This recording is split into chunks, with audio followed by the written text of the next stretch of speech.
Our YouTube channel global science IQ। तो सबसे पहले हमारे सभी प्यारे प्यारे स्टूडेंट्स को हमारा प्यार भरा नमस्कार। आज हम आपके लिए रासायनिक वलगति का पार्ट 3 लेकर के आए हैं, जिसमें शून्य कोट की अवक्रिया पे बात करेंगे। आज ये टॉपिक आपका कंप्लीट हो जाएगा, जिसमें हम आपको शून्य कोट की अवक्रिया से बहुत सारे डेरिवेशन कराएंगे, उसके बाद न्यूमेरिकल कराएंगे। ठीक है, आज की क्लास आने वाले सभी वनडे एग्जाम के लिए बहुत ज्यादा कीमती है, चाहे आप किसी की भी तैयारी करते हो।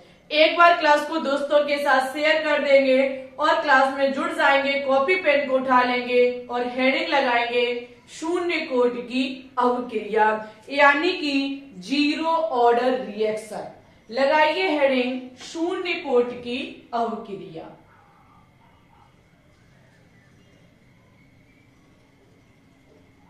देखो, पिछले लेक्चर में आप सीख चुके हैं कि कोटि कैसे निकाली जाती है। सीधी सी बात है, कोटि जो निकाली जाती है वो एक्सपेरिमेंट से निकाली जाती है, प्रयोग से निकाली जाती है। वनडे एग्जाम आपसे क्या काम करता है, रिएक्शन दे देता है, पूछता है कि बताइए इसकी कोटि क्या होगी।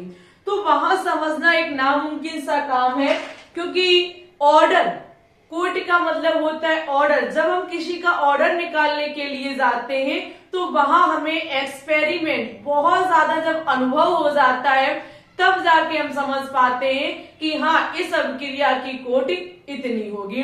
अच्छा, सीधी सी बात है, कोटि जो है वो निर्भर करती है वेग पर। ओके, किस पर निर्भर करती है? वेग व्यंजक पर निर्भर करती है। ठीक है, तो यहाँ पे आपने पिछले लेक्चर में सीखा कि कोटि, जो कि अगर हम किसी अवक्रिया की देखें तो संपूर्ण अवक्रिया की कोटि को हम n से प्रदर्शित करते हैं। ठीक है, अगर हमारा n बराबर 0 है तो वहां हमारी शून्य कोट की अवक्रिया होती है, यानी कि जीरो ऑर्डर रिएक्शन होती है। एक बात और सभी विद्यार्थियों से कहना चाहेंगे कि आज सुबह 10 बजे हमारी लाइव स्ट्रीम आएगी, जिसमें महासंग्राम, एक महा मैराथन क्लास लेकर के हम आ रहे हैं। सॉलिड स्टेट चैप्टर का मॉक टेस्ट लिया जाएगा। बहुत ही लाजवाब क्वेश्चंस देखने को मिलेंगे, चाहे आप एम्स की प्रिपरेशन करते हो, BSc नर्सिंग की करते हो, CP नेट की, चाहे पैरामेडिकल की, सभी के लिए हिंदी और इंग्लिश दोनों में क्वेश्चंस देखने को मिलेंगे। ठीक है, चलिए अब हम अपने टॉपिक पे आएंगे। सभी विद्यार्थियों ने पिछले कुछ जो लेक्चर अभी हमने 2 कराई है, उसमें एक चीज बहुत अच्छे से सीखी थी, वेग को निकालना। आपने पहले औसत जो दर थी उसको निकालना सीखा, फिर तुल्यांकी दर यानी कि तुल्यांकी वेग को निकालना सीखा, और फिर आपने इसके सेकेंड लेक्चर में सीखा कि भाई साहब, जब हम किसी अवक्रिया का वेग निकालते हैं तो वो अवकारकों की सांद्रता पर निर्भर करता है कि नहीं? आपने पिछले लेक्चर में अच्छे से सीखा था कि किसी भी अवक्रिया का जो वेग है वो अवकारकों की सांद्रता पर निर्भर करता है। तो हम क्या काम करेंगे, एक बार नोट डाउन करेंगे। हमने आपको सिखाया कि वेग बराबर हमारा होता है, जैसे अवकारक का अगर हम वेग निकाल रहे हैं तो -d अवकारक R की सांद्रता बटे इसमें लगने वाला समय। ठीक है, साथ ही साथ आपने इसमें क्या सीखा, इसमें आपने सीखा, माना कि ये तो हमारा हो गया अवकारक के लिए। अगर हम किसी उत्पाद का वेग निकालते हैं तो आपका प्लस की d उत्पाद की सांद्रता में परिवर्तन बटे इस परिवर्तन में लगा समय है। ये चीज आपने पिछले लेक्चर में सीख रखी है। ठीक है, आपने ये भी पिछले लेक्चर में सीखा है कि वेग जो होता है, वेग जो होता है वो अवकारकों की सांद्रता पर निर्भर करता है। जैसे अवकारकों की सांद्रता पर निर्भर करता है तो वेग स्थिरांक k और अवकारक की सांद्रता की पावर n का मतलब है कि अवक्रिया की कोट। ठीक है, अवक्रिया की कोट। तो यहाँ पे आपने 2 तरीके सीखे थे कि जो आपका वेग है वो हम निकाल सकते हैं, जैसे कि किसी भी अवकारक या फिर उत्पाद की सांद्रता में हुआ परिवर्तन, और परिवर्तन में लगा समय। दूसरा तरीका आपने सीखा कि हम ओनली ऑन अवकारक की सांद्रता में हुए परिवर्तन के थ्रू जब हम कोटि को देखते हैं तो इस प्रकार से हम उसका वेग निकालते हैं। ठीक है, और इसी से बढ़ते एग्जाम बहुत सारे न्यूमेरिकल पूछता जो हमने पिछले लेक्चर में आपको सिखाए हैं। अगर हम यहाँ क्या करें शून्य कोटि की अपक्रिया का मतलब क्या होता है, ये आप लोग एक छोटा से इंपॉर्टेंट हेडिंग डाल के नोट डाउन कर लेंगे। अब देखो हम अपने टॉपिक पे आएंगे तो शून्य कोटि का मतलब होता है n बराबर 0। अगर हम n बराबर 0 यहाँ रखेंगे तो हमारा हो जाएगा वेग बराबर के r की सांद्रता अवकारक की सांद्रता पर पावर 0। जहां 0 हमें जब किसी की सांद्रता पर 0 होता है तो उसका मतलब 0 ही होता है। ठीक है, तो यहाँ पर जो हमारा वेग निकल के आएगा तो वेग बराबर हमारा क्या हो जाएगा, k हो जाएगा। वेग बराबर हमारा क्या हो जाएगा, k हो जाएगा। यहां से हमें एक बात समझ में आई, जहां पर अवक्रिया की सांद्रता, मेरी बात को समझना, अवकारक की सांद्रता पर जब कोई भी वेग निर्भर नहीं करता है तो वहां हमारी शून्य कोटि की अवक्रिया होती है। मेरी बात को समझेंगे, आपने दो तरीके से वेग को निकालना सीखा। ठीक है, और इम्पोर्टेंट है ये वाला, क्योंकि जब हम कोटि को देखते हैं तो हमें यही वाला वेग देखना होता है। ये अवकारकों की सांद्रता पर निर्भर करता है। ये वाला वेग हमें बताता है कि अवकारकों की सांद्रता पर निर्भर करता है। हमने सीख रखा है कि शून्य कोटि की अपक्रिया का मतलब है n बराबर 0। अगर हम इस फॉर्मूले में n बराबर 0 रखते हैं तो अवकारक की सांद्रता में परिवर्तन, वो अवकारक की सांद्रता की घात कितनी हो जाएगी, 0 हो जाएगी। तो जब किसी भी अवकारक की सांद्रता पर घात 0 होती है तो उसका मतलब 0 होता है, तो वेग बराबर हमारा k निकल के आएगा। यहाँ एक चीज हमारी समझ में आ रही है कि जब हम किसी अवक्रिया में ये देखते हैं कि अवकारक की सांद्रता पर वो वेग निर्भर नहीं कर रहा है, अवकारक की सांद्रता पर जब हमारी अवक्रिया निर्भर नहीं होती है, ठीक है, अवकारक की सांद्रता पर जब निर्भर नहीं करती है तो वो अवक्रिया हमारी शून्य कोटि की अवक्रिया कहलाती है। यहाँ हमें मतलब ही नहीं है, अवकारक की सांद्रता से हमें मतलब नहीं है, क्योंकि अवकारक की सांद्रता यहाँ शून्य है, 0 है। तो अवकारक की सांद्रता जब 0 होती है तो वहां हमारी शून्य कोटि की अवक्रिया होती है। ठीक है, जहां अवकारक की सांद्रता पर निर्भर नहीं होता है वहां हमारी अवक्रिया शून्य कोटि की अवक्रिया होती है। It's okay. तो एक चीज आप यहाँ पहले सीख लेंगे कि अवक्रिया की सांद्रता पर हमारा वेग निर्भर नहीं करता है, वहां शून्य कोटि की अवक्रिया होती है। सेकेंड चीज ध्यान रखेंगे, जहां पर अवक्रिया का वेग, जहां पर हमारा वेग समय पर भी निर्भर नहीं करता वहां हमारी शून्य कोटि की अवक्रिया होती है। जहां पर अवकारक की सांद्रता पर वेग निर्भर नहीं करता, जहां पर हमारी समय पर निर्भर नहीं करता वेग, वहां हमारी शून्य कोटि की अवक्रिया होती है। ठीक है, इतनी चीज आप लोगों ने सीख ली है। ना तो समय पर निर्भर करता है और ना ही यहाँ पे अवकारक की सांद्रता पर निर्भर करता है। आगे अब हम क्या काम करेंगे, अब हम शून्य कोटि की अवक्रिया का समाकलन वेग समीकरण निकालेंगे। अब हम शून्य कोटि की अवक्रिया का समीकरण ज्ञात करेंगे, समाकलन समीकरण ज्ञात करेंगे। तो इसके आगे हेडिंग डालिए शून्य कोटि की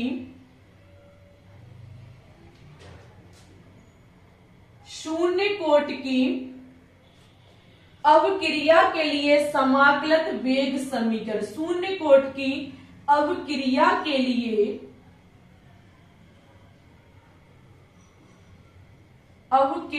लिए समाकलित वेग समीकरण, बहुत ज्यादा आज गर्मी है, समाकलित वेग समीकरण।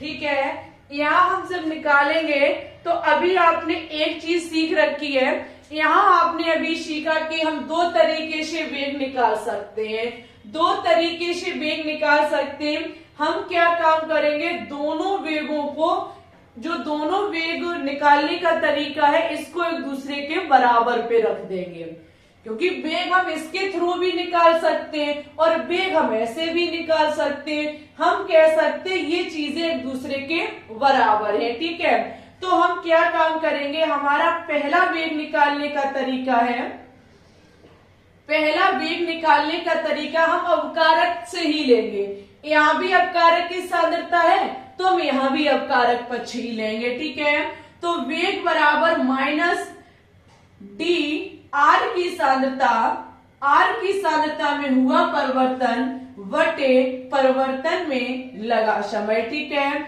दूसरा हमारा कहता है वेग बराबर वेग स्थिरांक के अवकारक की सांद्रता में, अवकारक की सांद्रता, यहाँ परिवर्तन नहीं, अवकारक की सांद्रता पर पावर n। हम इसे समीकरण 1 मान लेंगे, हम इसको समीकरण 2 मान लेंगे। ठीक है, यहाँ हम क्या काम करेंगे, अब हम समीकरण 1 और 2 से देखेंगे, समीकरण 1 व 2 से। यहाँ हमने सीखा वेग बराबर दो फॉर्मूले होते हैं, हम इन दोनों फॉर्मूलों को क्या काम करेंगे, एक दूसरे के बराबर पे रख देंगे। इन दोनों फॉर्मूलों को एक दूसरे के बराबर रख देंगे। माइनस की डी यानी कि अवकारक की सांद्रता में हुआ परिवर्तन वटे परिवर्तन में लगा समय इस टू वेग स्थिरांक आर की सांद्रता पर पावर n। ठीक है, हम ये कर देंगे। समझ गए सभी विद्यार्थी? जब हम ऐसा करेंगे आगे देखो क्या होगा, यहां से हमारा निकल के आ जाएगा डी आर, ये dt हम अगर इधर भेज दें, अगर हम dt इधर भेज दें तो देखो माइनस भी हम इधर भेज रहे हैं, तो हमारा हो जाएगा k।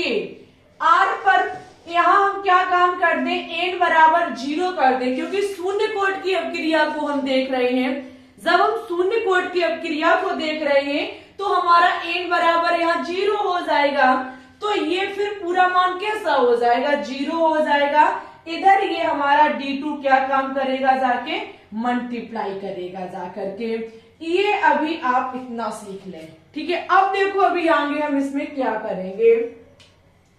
आपने सीखा दो होते हैं समीकरण फर्स्ट और समीकरण सेकंड, हमने देखा समीकरण 1 और 2 से जब हम देखेंगे एक दूसरे के इनको हम बराबर रख देंगे, क्योंकि वेग निकालने दोनों सेम है, दोनों हमारे वेग निकालने के फॉर्मूले हैं, तो हम एक दूसरे के इनको बराबर रख सकते हैं। जब हम रखेंगे तो यहां से हम क्या काम करेंगे, अवकारक की सांद्रता में हुए परिवर्तन बराबर ये माइनस इधर भेज देंगे और dt भी इधर आ जाएगा और यहाँ n बराबर 0 करने पर ये हमारा 0 हो जाएगा। ठीक है, अब देखो आगे क्या होगा।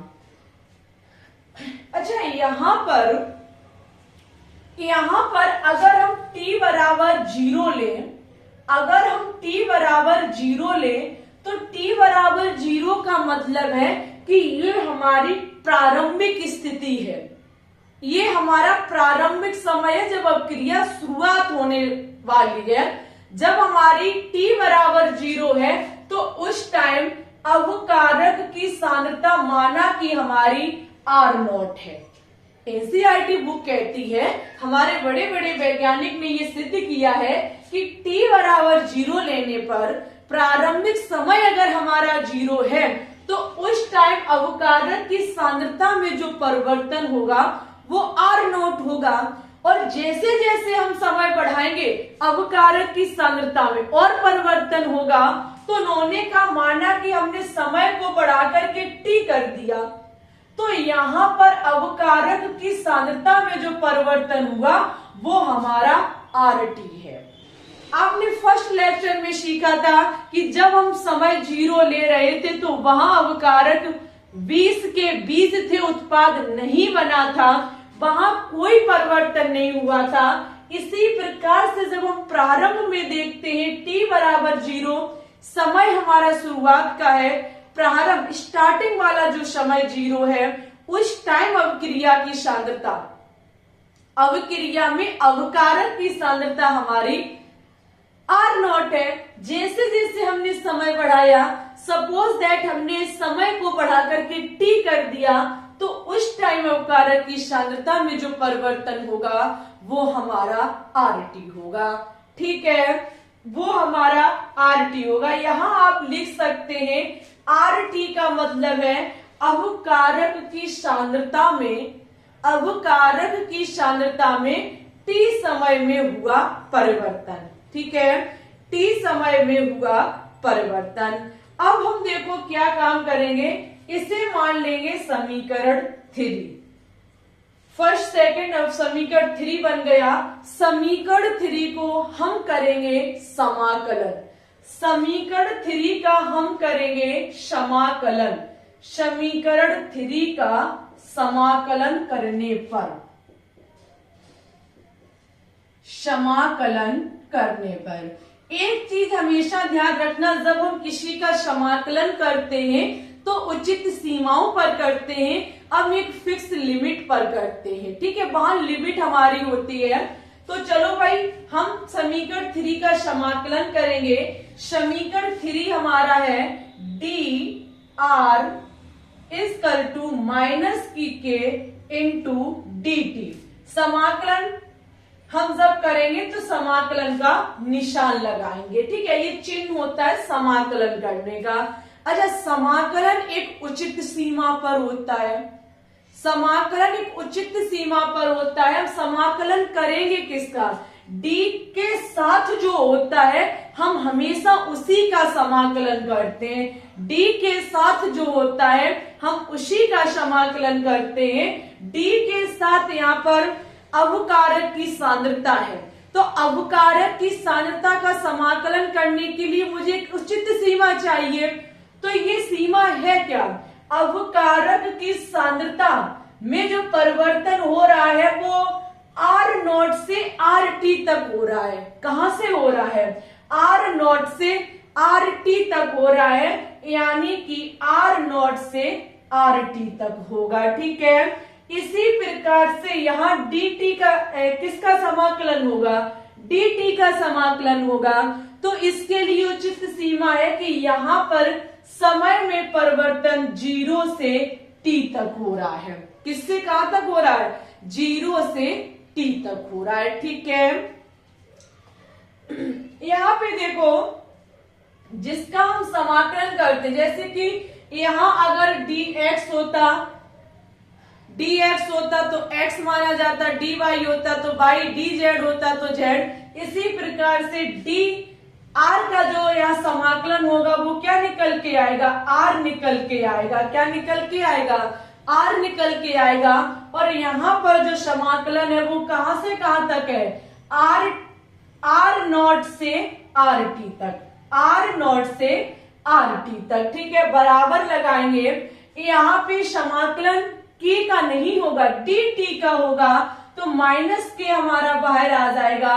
dt का समाकलन करना यानी कि t निकल के आएगा 0 से t तक।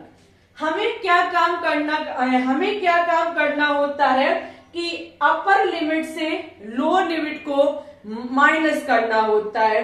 हम यहाँ क्या काम करेंगे, अपर लिमिट को लोअर लिमिट से, गलती हो गई, माफी चाहेंगे, अपर लिमिट में से लोअर लिमिट को माइनस कर देंगे। यहाँ पे हमारा यहाँ आ जाएगा RT माइनस की R0 बराबर माइनस की के T माइनस की 0। ठीक है, हमने क्या काम किया, अपर लिमिट से, अपर लिमिट में से लोअर लिमिट को माइनस कर दिया।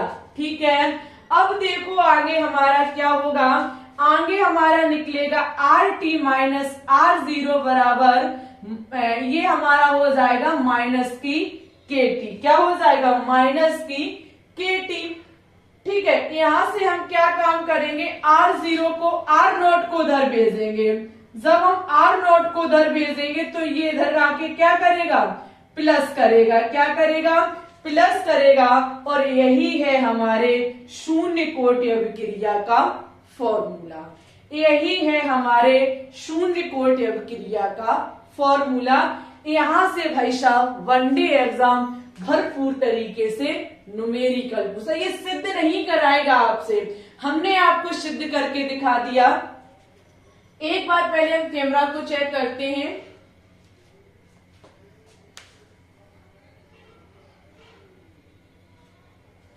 यहाँ पे कैमरा अभी काम तो सही कर रहा है, लेकिन मोबाइल ओवरहीट हो चुका है। यहाँ पे 1 मिनट समझेंगे दोबारा से। हमने देखा है कि वेग हमारे तरीका निकालने के 2 होते हैं। दोनों को हमने, एक को फर्स्ट समीकरण माना, दूसरे को सेकंड समीकरण माना। हमने क्या काम किया, फर्स्ट और सेकंड समीकरण को एक दूसरे के बराबर में रख दिया। जब हमने एक दूसरे को बराबर में रखा तो यहां से हमने समीकरण थर्ड निकाल लिया। समीकरण थर्ड में हमने उसका समाकलन किया। हमें पता है कि t बराबर 0 पर अवकारक की सांद्रता R0 है, और जैसे ही हम समय बढ़ाते हैं तो अवकारक की सांद्रता RT हो जाती है। ठीक है, आपने मैथ में समाकल करने सीखा होगा। हमने जब समाकलन किया तो यहाँ पे जब इसका समाकलन हुआ तो फिर यहाँ जाके हमने अपर लिमिट से लोअर लिमिट को माइनस कर दिया। ठीक है, फिर इधर ये R0 गया, प्लस करने लगा, और ये आपका शून्य कोट अवक्रिया का फॉर्मूला निकल के आ गया। यहाँ पे जो आपका RT है, सब बच्चे ध्यान से देखेंगे, यहाँ जो आपका RT है वो t समय में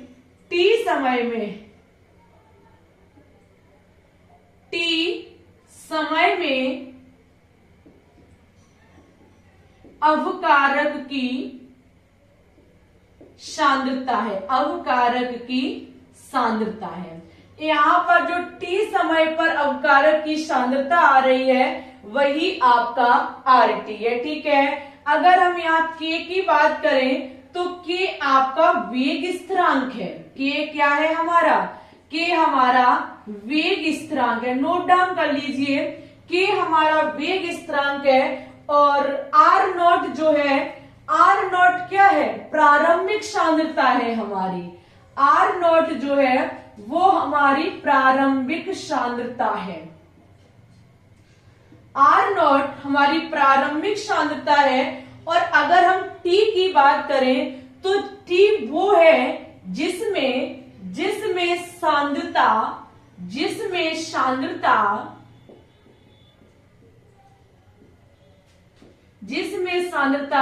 R0 से RT हो रही है। क्योंकि T समय लेने पर ही सांद्रता R0 से हमारी RT हो रही है। ये हमारी शून्य कोट की अवक्रिया को निकालने का तरीका, इसका फॉर्मूला हमने निकाल लिया है। तो देखिए, अभी आपने जो शून्य कोट की अवक्रिया का फॉर्मूला निकाला है, इससे अब हम सीखेंगे कैसे न्यूमेरिकल सॉल्व किए जाते हैं। देखिए, आप जब बुक को उठा के देखेंगे, एनसीईआरटी बुक को उठा के देखें, किसी अदर यूट्यूब चैनल से पढ़ेंगे तो वहां पे शून्य कोट की अवक्रिया का अर्धायु काल भी निकालते हैं, उसका जीवन काल भी निकालते हैं। हम भी सोच रहे थे कि निकलवाएंगे, लेकिन अब नहीं निकलवाएंगे। क्यों नहीं निकलवाएंगे, क्योंकि उसका कोई मतलब नहीं है।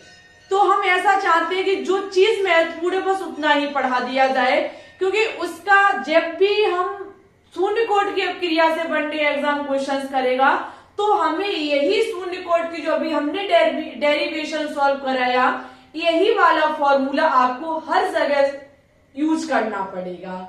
ठीक है, चलिए, पहला क्वेश्चन हमारा कहता है कि हमारा कोई भी अवकारक से हमारा उत्पाद बन रहा है, ये हमारी शून्य कोट की अवक्रिया है। कैसी अवक्रिया है, शून्य कोट की अवक्रिया है।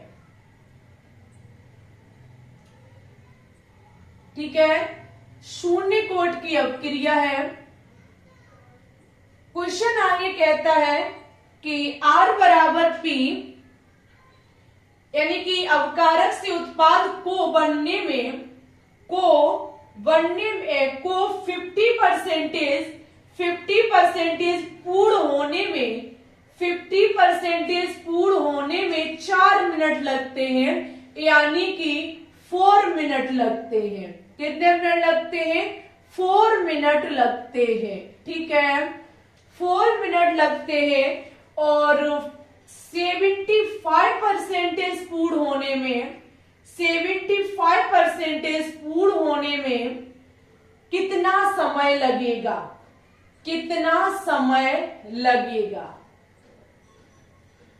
क्वेश्चन को हम डायरेक्ट भी करना सिखाएंगे और बिल्कुल एक स्टेप बाय स्टेप करना भी सिखाएंगे। क्वेश्चन हमारा हमसे कह रहा है कि शून्य कोट की अवक्रिया है जहां पे 50% पूर्ण होने में 4 मिनट लग रहा है, तो बताइए 75% पूर्ण होने में कितना समय लगेगा? बहुत अच्छा क्वेश्चन है। सबसे पहले हम क्या काम करेंगे, यहाँ पर 50% पूर्ण होने के लिए हम समीकरण फर्स्ट निकाल लेंगे। तो सबसे पहले हम इसे सॉल्व करने के लिए जाएंगे। जब हम इसे सॉल्व करने जाएंगे तो सबसे पहले किसके लिए निकालेंगे? 50% पूर्ण। जो अवक्रिया हमारी 50% पूर्ण हो रही है, इसके अकॉर्डिंग हम क्या काम करेंगे, पहले समीकरण फर्स्ट निकाल लेंगे। देखिए 50% पूर्ण होने का मतलब है कि जो इसकी प्रारंभिक सांद्रता होगी वो तो 100% ही होगी। जो प्रारंभिक शुरुआत की सांद्रता कितनी होगी? R0 100 होगी। किसी की भी उठा लो आप, प्रारंभिक सांद्रता जो होती है अवकारक की वो R0 होती है। t बराबर 0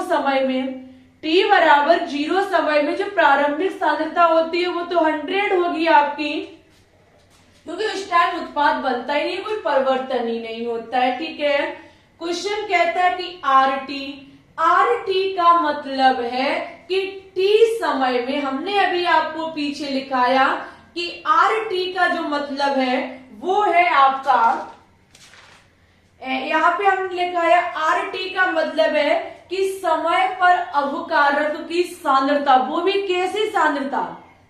ध्यान रखना, RT का यह मतलब होता है कि जो आपकी अवकारक की सांद्रता t समय पर बची हुई है। RT का मतलब होता है कि जो t समय में जो परिवर्तन हो रहा है उसके बाद जो सांद्रता बची हुई है। यहाँ 50% पूर्ण हो चुकी है, बची कितनी है? 50%। बात को दोहरा रहे हैं हम। हमने बोला है कि प्रारंभिक सांद्रता हमारी 100 होगी, बिल्कुल होगी प्रारंभिक सांद्रता अवकारक की 100, क्योंकि उस टाइम t बराबर हमारा 0 समय होता है, कोई अवकारक में परिवर्तन नहीं होता है, तो उस समय सांद्रता 100 होगी। समय में परिवर्तन होगा तो RT निकल के आएगा। ठीक है, समय में परिवर्तन होता है तो मैंने अभी सिखाया कि वहां अवकारक की सांद्रता हमारी RT हो गई। तो RT का मतलब है कि समय के साथ जो परिवर्तन हुआ है उसके बाद बची हुई अवकारक की सांद्रता 50% समय के साथ परिवर्तित हो चुकी है, बची कितनी है? 50%। ठीक है, और यहाँ परिवर्तन होने में लगा समय t बराबर हमारा 4 मिनट है। चलो भाई, हम क्या काम करेंगे, शून्य कोट की अवक्रिया का फॉर्मूला लगाएंगे। शून्य कोट की अवक्रिया का फॉर्मूला क्या होता है? अभी आपने सीखा कि आपका फॉर्मूला होता है RT बराबर माइनस की KT प्लस R0। यही तो होता है। ये KT हम इधर भेज देंगे तो आपका प्लस का हो जाएगा, और उसे इधर भेज देंगे तो आपका माइनस का हो जाएगा। यहां से हम t का मान निकाल लेंगे तो R0 माइनस की RT बटे KT हो जाएगा। ये आपका शुद्ध फॉर्मूला है। अब आपने निकाल लिया है t, अब आप आप जब भी शून्य कोटि की अपक्रिया के लिए लगाएंगे तो डायरेक्ट ये फॉर्मूला लगाएंगे। हमने ये सिद्ध करके दिखाया था, जो मैंने कहा था ये शून्य कोटि की अपक्रिया का फॉर्मूला है। इसी को हमने थोड़ा और आगे बढ़ाया तो हमारा ये निकल के आ गया। ठीक है, हम सभी मान को यहाँ रखेंगे। t बराबर हमारा 4 है, t बराबर हमारा 4 है। प्रारंभिक सांद्रता हमारी 100 है, बची हुई सांद्रता हमारी 50 है। ठीक है, बची हुई सांद्रता हमारी कितनी है? 50 है। यहाँ आपका k है, ये आपका वेग स्थिरांक k है। ठीक है, आपका हो जाएगा 4 बराबर 50/k। इसे हम प्रथम समीकरण मान लेंगे। इसे हम क्या मान लेंगे? समीकरण नंबर फर्स्ट मान लेंगे। ये था 50% पूर्ण होने में, जो हमने समीकरण फर्स्ट निकाल लिया।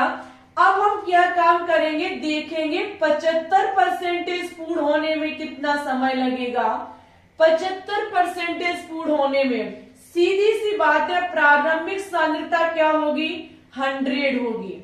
ठीक है, और आरटी का मतलब है बची हुई सांद्रता। 75% के लिए हम निकाल रहे हैं, तो बची हुई कारक की सांद्रता कितनी है?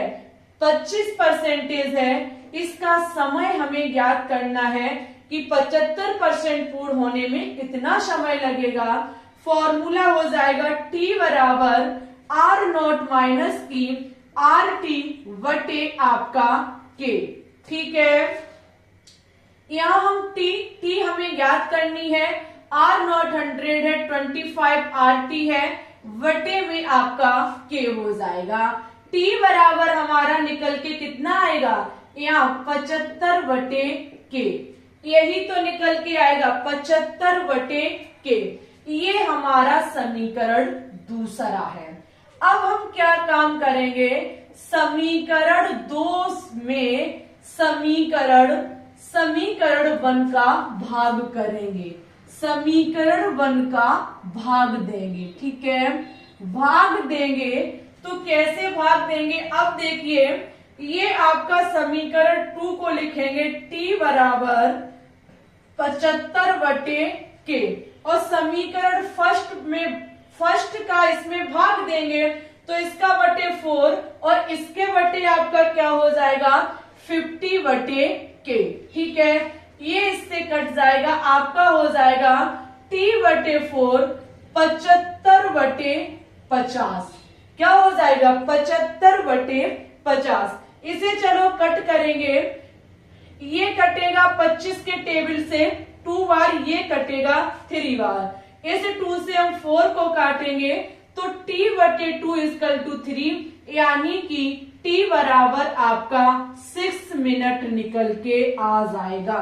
कितना निकल के आ जाएगा? 6 मिनट निकल के आ जाएगा। एक बार दोबारा से समझिए, 50% पूर्ण होने के लिए सीधी सी बात है, आपको एक बार दिया जाएगा कि इतने परसेंटेज पूर्ण होने में इतना समय लगा, तो इतने परसेंटेज पूर्ण होने में कितना समय लगेगा। तो जो अपक्रिया पूर्ण हो रही है और समय दिया जा रहा है, उसके लिए आप समीकरण फर्स्ट निकालिए। ठीक है, जिसमें प्रारंभिक सांद्रता हमारी 100 होगी और RT हम निकालेंगे बची हुई सांद्रता। समय दिया जाएगा, समय के अकॉर्डिंग हम, जैसे यहाँ दिया गया है कि शून्य कोटि की अपक्रिया है, तो हमने शून्य कोटि की अपक्रिया का फॉर्मूला लगा दिया। अब हमें ज्ञात करना है कि 75% पूर्ण होने में कितना समय लगेगा। हमने समीकरण सेकंड निकाल लिया। हमेशा सेकंड समीकरण में फर्स्ट समीकरण का भाग दिया जाएगा। हम जब भाग देंगे तो हमें पता चल जाएगा कि 75% पूर्ण होने में कितना समय लगेगा। अच्छा, अब हम आपको डायरेक्ट तरीका बताएं। डायरेक्ट तरीका क्या है कि आपकी जब अपक्रिया 0 से 50% पर पहुंची, तो उस समय जो आपका समय लगा है t बराबर वो 4 मिनट है। कितना है? 4 मिनट। अच्छा, 25% के लिए पूछी जाए तो कितनी होगी? 2 मिनट। 50 के लिए 4 मिनट, 75 के लिए 6 मिनट, और अपक्रिया को 100% पूर्ण होने में 8 मिनट लगेगा। 2 करते जाइए, 50, देखो आधी 4 मिनट में हो गई, तो पूरी कितनी हो जाएगी, 8 में हो जाएगी। और इसमें 75 के लिए क्या हो जाएगा, 6 मिनट हो जाएगा। डायरेक्ट भी हम इसको ज्ञात कर सकते हैं। ठीक है, चलो अब हम इसका नेक्स्ट क्वेश्चंस देखेंगे। सभी विद्यार्थी नेक्स्ट इसका सबसे पहले स्क्रीनशॉट ले लीजिए।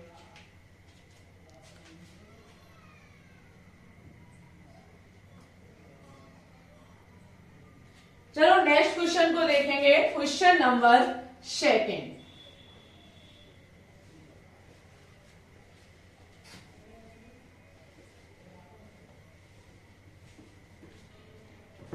क्वेश्चन नंबर 2 देखेंगे।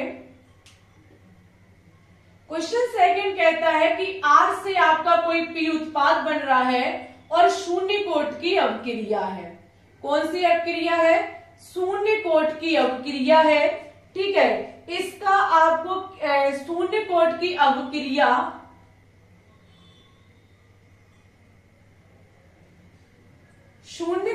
अवक्रिया का अर्ध आयु हमें दिया गया है। अर्ध आयु का मतलब है कि आधी अवक्रिया हुई है हमारी 2 मिनट में। कितने मिनट में हुई है, 2 मिनट में हुई है। तो क्वेश्चन कहता है कि अवक्रिया का 25% पूर्ण होने में कितना समय लगेगा। आंसर बता दे, 1 मिनट लगेगा। सच्ची बता रही हूं। देखो आधा होने में जब 2 मिनट लगा तो 75 होने में कितना लगेगा, 1 मिनट लगेगा। पूर्ण होने में लगा समय। बताओ सॉल्व करा दे या ना कराए। हमारे हिसाब से ना कराए तब भी अच्छा है। सीधी सी बात है कि आधी अवक्रिया, अर्धायु आधी अवक्रिया में 2 मिनट, 50 में 2 मिनट लगा है, तो उसका आधा 25% होता है। तो 25% के लिए कितना लगेगा, 1 मिनट लगेगा। कितना लगेगा, 1 मिनट समय लगेगा। हमने शॉर्ट तरीका बता दिया, आप लोग फुल में क्वेश्चन को सॉल्व कर लेंगे। ठीक है, जैसे अभी हमने पीछे लगवाया था वैसे ही करके आप इस क्वेश्चन को सॉल्व कर लेंगे। चलिए अब हम एक और क्वेश्चन देखेंगे। नेक्स्ट क्वेश्चन जो इंपॉर्टेंट क्वेश्चन है सभी विद्यार्थियों के लिए। एक क्वेश्चन और समझाएंगे, बस यही हमारी क्लास समाप्त हो जाएगी। नेक्स्ट क्वेश्चन कहता है कि किसी अवक्रिया को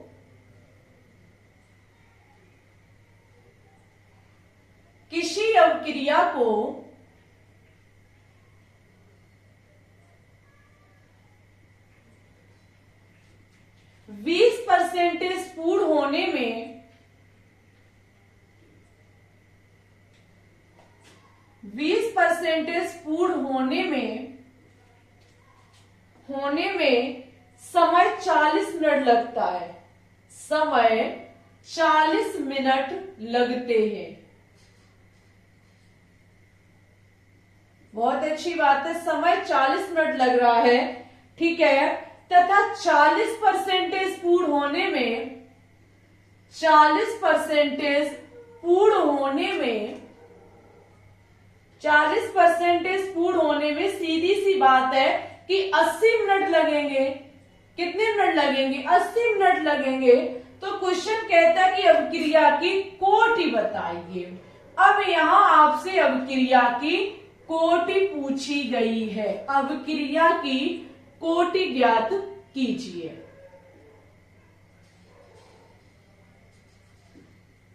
अभी तक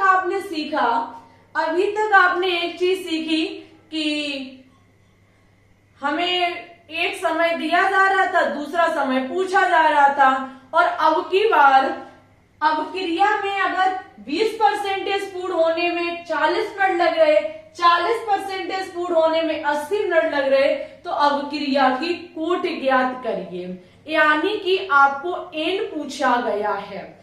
समझो मेरी बात को, कभी आपसे एन पूछा जाए, अवक्रिया की कोटि पूछी जाए और इस प्रकार से 2 केस दिए जाए। एक केस है कि अवक्रिया 20% पूरा 40 मिनट में हो रही है, दूसरा केस है कि 40% अपक्रिया 80 मिनट में पूर्ण हो रही है। अगर दोनों केस में हम क्या काम करें, दोनों केस का वेग स्थिरांक ज्ञात करें। लिख लीजिए कॉपी में, अगर वेग स्थिरांक k का मान हम यहां ज्ञात करेंगे, अगर k का मान सेम आ जाए तो हमारी शून्य कोट की अपक्रिया होगी। अगर k का मान समान ना आए तो इसके लिए फिर हम प्रथम कोट की अपक्रिया का फॉर्मूला लगाएंगे, तो उसके अकॉर्डिंग फिर हम चेक करेंगे। सीधी सी बात है, कभी भी कोट पूछी जाए तो वहां पे आप वेग स्थिरांक निकालेंगे। दोनों केसों के लिए वेग स्थिरांक निकाल लेंगे। अगर वेग स्थिरांक का मान लगभग में समान आ रहा है या फिर समान ही है पूरी तरीके से, तो सीधी सी बात है कि वहां शून्य कोट की अपक्रिया होगी, और अगर नहीं है तो फिर हम प्रथम कोट की अपक्रिया का समीकरण लगाएंगे। ठीक है, तो हम दोनों केसों के लिए सबसे पहले k का मान ज्ञात करते हैं। चलो भाई इसे सॉल्व करेंगे। सबसे पहले निकालेंगे 20% पूर्ण के लिए। 20% पूर्ण होने के लिए हम निकालेंगे, यहाँ पे जो हमारी प्रारंभिक सांद्रता R0 होगी वो तो 100 होगी, बची हुई सांद्रता जो होगी वो आपकी 80 होगी। कितनी होगी? 80 होगी, क्योंकि 20% तो हमारी पूर्ण हो चुकी है। इसमें जो समय लग रहा है वो आपका 40 मिनट लग रहा है। कितना लग रहा है? 40 मिनट लग रहा है। हम क्या काम करेंगे, वेग स्थिरांक निकाल लेंगे, जो आपका R0 माइनस की RT बटे T। पहले हम T रख रहे थे, यहाँ वेग स्थिरांक K रख रहे थे, तो हमने एक्सचेंज कर दिया। ठीक है, K बराबर R0 आपका 100 है, RT बटे आपका 40 हो जाएगा। K बराबर आपका निकल के आएगा 20/40। 20/40 का मतलब है यहाँ पे 1/2। क्या हो जाएगा? 1/2। 1/2 का मतलब है 0.5। क्या मतलब है? 0.5। अब ये निकल के आ गया वेग स्थिरांक 20% पूर्ण के लिए। अब हम निकालेंगे 40% पूर्ण के लिए। किसके लिए निकालेंगे? 40% पूर्ण के लिए निकालेंगे। तो सबसे पहले प्रारंभिक सांद्रता कितनी होगी? 100 होगी। बची हुई सांद्रता कितनी होगी? 60 होगी। लगने वाला समय कितना है? यहाँ पे 80 मिनट है। चलो भाई, हम वेग स्थिरांक के बराबर निकालेंगे R0 माइनस की RT बटे T। ठीक है, यहाँ पे R0 हमारा कितना है? 100, RT है 60, लगने वाला समय 80, K बराबर हमारा 40/80। 40/80 का मतलब 1/2, 1/2 का मतलब 0.5। आप देख सकते हैं 20% पूर्ण होने के लिए वेग स्थिरांक 0.5 निकला। 40%, 40% पूर्ण होने के लिए भी K का मान 0.5 निकला। तो यहाँ पर जो आपकी अवक्रिया की कोटि है वो शून्य कोटि की अवक्रिया है। अवक्रिया हमारी शून्य कोटि की है। किसकी है? शून्य कोटि की अवक्रिया है। बहुत अच्छा क्वेश्चन है। दो आपको केसेस दिए जाएं, कभी भी आपसे कोटि पूछी जाए तो बस वेग स्थिरांक ज्ञात कर लीजिए। अगर सेम आ रहे हैं निकल के तो वहां शून्य कोटि की है, अगर नहीं आ रहे हैं तो फिर हम आपको प्रथम कोटि में सिखाएंगे कि तब क्या करना होता है। ओके, इसकी पहले स्क्रीनशॉट ले लीजिए। ठीक है, आज का जो हमारा टॉपिक है वो यहीं फिनिश हो जाता है। सबसे पहले आपको हमने शून्य कोटि की अपक्रिया का फॉर्मूला निकालना सिखाया। वैसे अर्धायु का भी फॉर्मूला निकाल सकते हैं हम, और लाइफ टाइम का भी निकाल सकते हैं, लेकिन वो इम्पोर्टेंट नहीं है। ठीक है, अगर इम्पोर्टेंट होंगे तो हम एमसीक्यू के थ्रू आपको समझा देंगे। ठीक है, वैसे नहीं है, बस यही आपको फॉर्मूला आना चाहिए। नेक्स्ट वीडियो में प्रथम कोटि से क्वेश्चंस लेकर के आएंगे। पहले इसका डेरिवेशन कराएंगे, तब न्यूमेरिकल कराएंगे। ओके। अच्छा, बहुत सारे स्टूडेंट्स कमेंट करते हैं क्वालिटी को लेकर के। पहले मुझे ये बताएंगे सही बच्चे कि वीडियो की क्वालिटी कैसी है, क्वालिटी ठीक ठाक है या नहीं है, या फिर कोई प्रॉब्लम है। ओके, साथ ही साथ आप आज 10 बजे लाइव आना बिल्कुल भी ना भूले, सब काम छोड़ देना, लेकिन 10 बजे लाइव जरूर आना अगर आप व्हाइट कोट पहनना चाहते हैं तो, ठीक है। नहीं पहनना चाहते तो मत आना। बहुत धुआंधार क्लास होगी, एक महासंग्राम भरी क्लास रहेगी हमारी, डेली ये चलेगी आपके एग्जाम तक। तो सभी विद्यार्थी डेली सुबह 10 बजे लाइव आएंगे, और इसी के साथ आज की इस वीडियो को लाइक कर देंगे, शेयर ना किया हो तो शेयर कर देंगे, चैनल पे आप न्यू है तो चैनल को भी सब्सक्राइब कर लेंगे। अभी तक आपने टेलीग्राम ना ज्वाइन किया हो तो प्लीज उसको भी कर ले, बहुत ज्यादा जरूरी है टेलीग्राम ज्वाइन करना। ओके, इसी के साथ हम विदा लेंगे। आपको इस टॉपिक में कोई भी परेशानी हो तो आप बता सकते हैं। पिछले क्लास में रोशन वालों का कमेंट आया कि न्यूमेरिकल समझ में नहीं आए। आपसे हमारी रिक्वेस्ट है कि एक बार क्लास को दोबारा से वॉच कर लें, अन्यथा फिर हम जब इसका मॉक टेस्ट कराएंगे तब समझा देंगे, ठीक है। इसी के साथ हम चलते, अपना ख्याल रखना, अच्छे से पढ़ना, आगे बढ़ना, ऊंचाइयों को छूना, ठीक है, अपना नाम रोशन करना। सभी विद्यार्थियों को हमारी तरफ से ऑल द बेस्ट।